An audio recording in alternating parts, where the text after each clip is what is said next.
Même si tu n'as pas une vie de rêve sur la terre, tu seras toujours avec le Seigneur. Moi, je veux te décourager. Actuellement, il y a deux choses qu'on peut faire ici sur le plateau.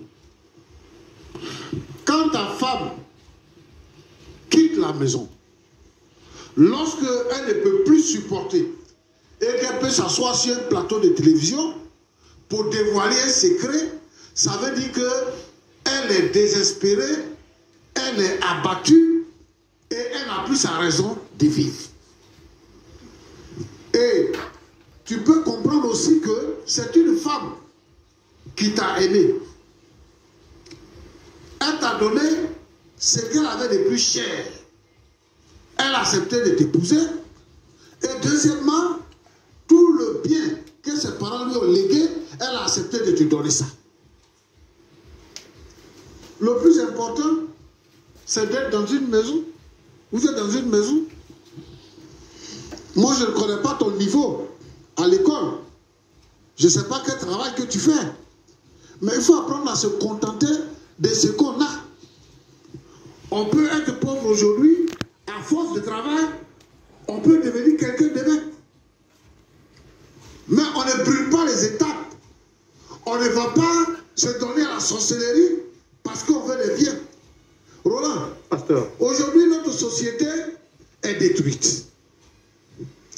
Notre société est détruite parce que tout le monde pense que c'est ce genre de vie-là. Se donner aux œuvres mystiques, à des sectes, pour gagner de l'argent. Faire des sacrifices humains. Et maintenant, ça nous ramène à une histoire qu'on a déjà entendue quelque part. Porti-porta. C'est ce que nous vivons sur le plateau actuellement. Moi, je vais interpeller la jeunesse africaine et la jeunesse dans son ensemble.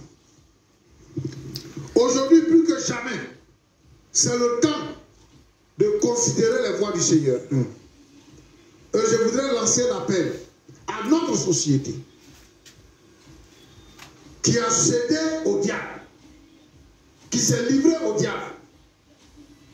Comme quelqu'un a l'habitude de le dire, le diable c'est un menteur. Et Jésus dit que il est venu pour détruire, pour égorger, pour voler. Le diable va voler ta vie. Le diable va détruire et il va te tuer. Aujourd'hui là, on voit des jeunes gens qui montent en puissance, dans la gloire.